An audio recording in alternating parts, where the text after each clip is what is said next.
Assalamualaikum warahmatullahi wabarakatuh. Hamdan wa syukran lillah, salatan wa salaman ala rasulillah, amma ba'dah. Ayyuhat talabah, ayyuhat talibat talibah, ayyuhal mustami'un al-kiram. Fi hadhil fursa asaminah, nahnu sanata'allam al-lugha al-arabiyyah.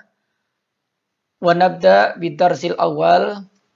Alladhi yabhas 'anil khabar al-muqaddam wal mubtada' al-muakhkhar. Wa nahnu al-an fi as-saffil 11 fi qismid diniyah bil madrasah al-'aliyah al-islamiyah al-hukumiyah as-saniyah bi Madinati Nganjuk. Wa hadhihi hiya surati wasmi Muhammad Muntaha. Taib ayyat talib wa talibah,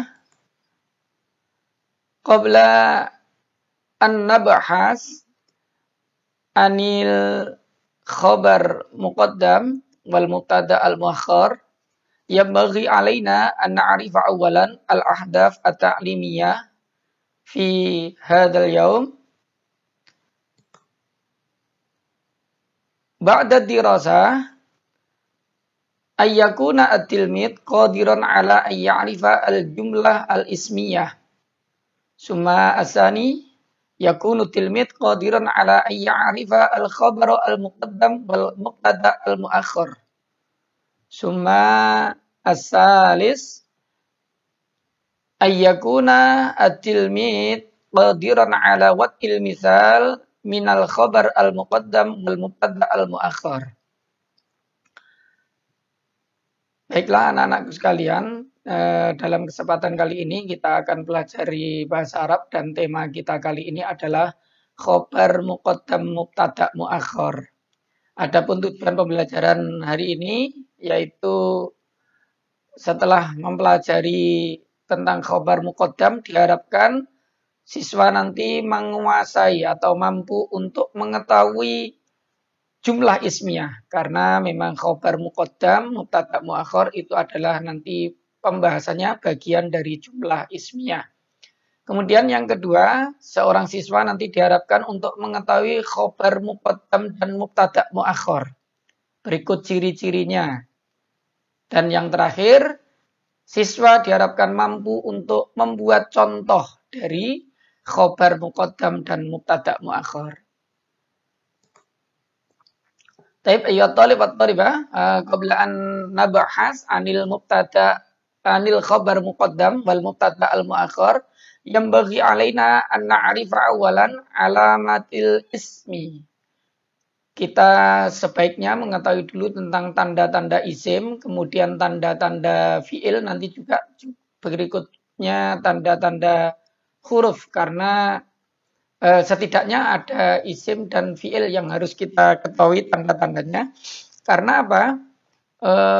Nanti sangat terkait erat dengan jumlah ismiyah dan jumlah fi'liyah, dan yang nanti pada akhirnya kita kaitkan dengan khobar muqaddam dan mubtada muakhkhar. Baik, kita perhatikan isim di sini ditandai dengan 4 hal. Ini sebagaimana disebutkan dalam kitab Jurumiyah, bahwa fal ismu yu'rafu bitanwini, ini dengan tanwin, wa dukhulil alifi wal lami, yaitu kemasukan al, wa i'ra wal khafdi, dan bisa di i'rab khafat. Kemudian yang terakhir wa hurufil khafdi, dan huruf khafat bisa dimasuki huruf khafat. Apa itu huruf khafat? Ya huruf jar, banyak sekali, diantaranya faya wa yamin wa ila wa an wa ala wa fi wa ruba wal ba wal kaf walam hurufil qasami wa ya al waw wal ba wa ta. Itu beberapa huruf qasam yang disebutkan atau huruf khafat yang disebutkan di dalam kitab Al-Jurumiyah. Baik, kita perlu tahu memastikan bahwa ini isim atau ini fiil, karena sangat terkait nanti dengan jumlah ismiyah dan jumlah fi'liyah. Jumlah ismiyah nanti kaitannya mestinya dengan isim sesuai dengan namanya, jumlah ismiyah yaitu isim. Oleh karena itu perlu kita ketahui bahwa isim di sini yang pertama ditandai dengan tanwin. Ini ada fathatain, ada kasratain, kemudian ada dhammatain. Contoh yang pertama yaitu kata masjidun. Kalau ada suatu kata kemudian berharokat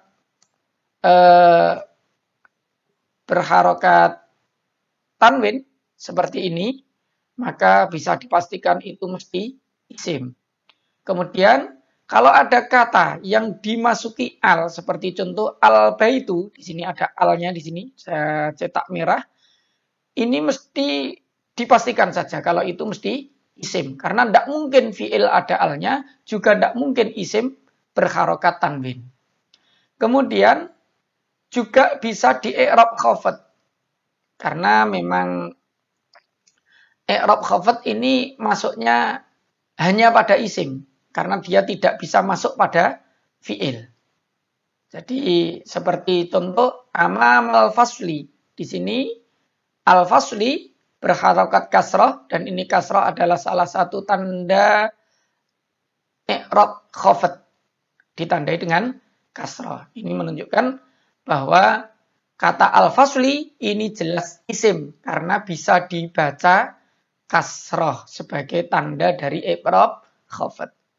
Kemudian yang terakhir, isim itu bisa dimasuki oleh huruf khafad. Ini saya contohkan di sini min ya. Tidak hanya min sebenarnya. Ini misalkan minal madrasah karena dibaca wasal, maka minnya yang harusnya berharokat sukun diganti harokatnya dengan fathah. Minal madrasati. Ini sebenarnya madrasati juga bisa dicontoh sebagai contoh dari i'rab khafad.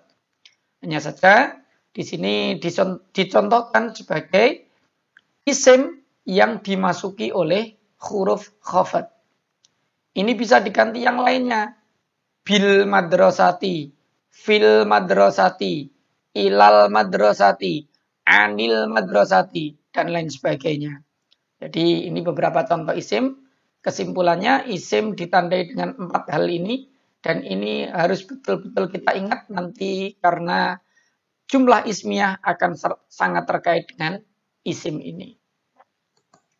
Selanjutnya, ini beberapa tanda fi'il dan huruf. Tanda fi'il yang agak banyak. Kalau di dalam kitab Jurumiyah sama ini ditandai dengan 4 hal ini. Wal fi'lu yu'rafu biqad wasini wasaufa wa ta'ita'nisi sakinah. Jadi fi'il itu ditandai dengan qad, sin, saufa, dan ta'nis sakinah. Qad ini biasanya masuk pada fi'il madhi, juga masuk pada fi'il mudhari'. Kalau qad masuk pada fi'il madhi, misalkan qad fataha, maka artinya betul-betul telah membuka. Betul-betul telah membuka. Kalau qad masuk pada fi'il mudhari' seperti misalkan qad yaftahu misalkan, maka di situ artinya terkadang terbuka. Jadi bedanya kalau qad masuk pada fi'il madhi artinya sungguh-sungguh. Kalau qad masuk pada fi'il mudhari' artinya terkadang. Kemudian sin dan saufa ini kedua-duanya masuk pada fi'il mudhari'. Dua-duanya masuk pada fi'il mudhari'. Dan saya contohkan di sini misalkan sayaqulu. Ini ada di Quran juz 2 awal itu. Sayaqulu sufaha'u minan nas. Sayaqulu. Nah, ini berarti fi'il mudhari' karena bisa kemasukan sin. Terus kemudian saufa. Contohnya juga di dalam Al-Quran banyak. Saufa ta'lamun. Summa kalla saufa ta'lamun. Misalkan seperti ini. Saufa. Kemudian taknis sakinah.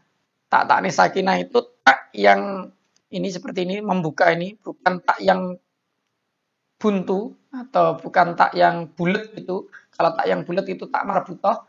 Kalau yang ini taknis sakinah. Taknis sakinah berarti yang taknis itu wanita, kemudian sakinah itu dibaca sukun.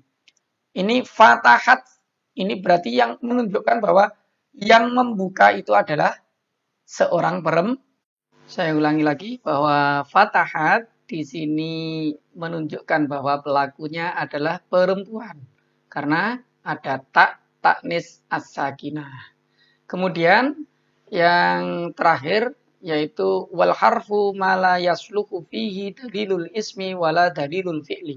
Bahwa yang dinamakan huruf itu adalah suatu kata yang tidak ada tanda isim dan tidak ada tanda fi'il di situ. Ketika tidak ada tanda isim dan tidak ada tanda fi'il di situ, bisa dipastikan bahwa itu dinamakan huruf. Dan huruf ini biasanya tidak bisa berdiri sendiri. Dia mesti bersandar pada kata yang lainnya. Baik, setelah kita mempelajari tentang ba'da an nata'allama an alamatil ismi wal fi'li wal harfi, setelah kita mempelajari tentang tanda-tanda isim, fi'il, dan huruf, nastamiru ila aqsamil jumlah. Kita membahas tentang beberapa pembagian jumlah atau kalimat. Arafna anal jumlata fil lughatil arabiyyah tanqasimu ila qismaini. Wa ya wa huma al jumlah al ismiyah wal jumlah al fi'liyah. Jadi jumlah atau kalimat di dalam bahasa Arab itu terbagi menjadi dua, yaitu jumlah ismiyah dan jumlah fi'liyah. Apa yang dimaksud dengan jumlah ismiyah? Mudah definisinya mudah. Coba diperhatikan.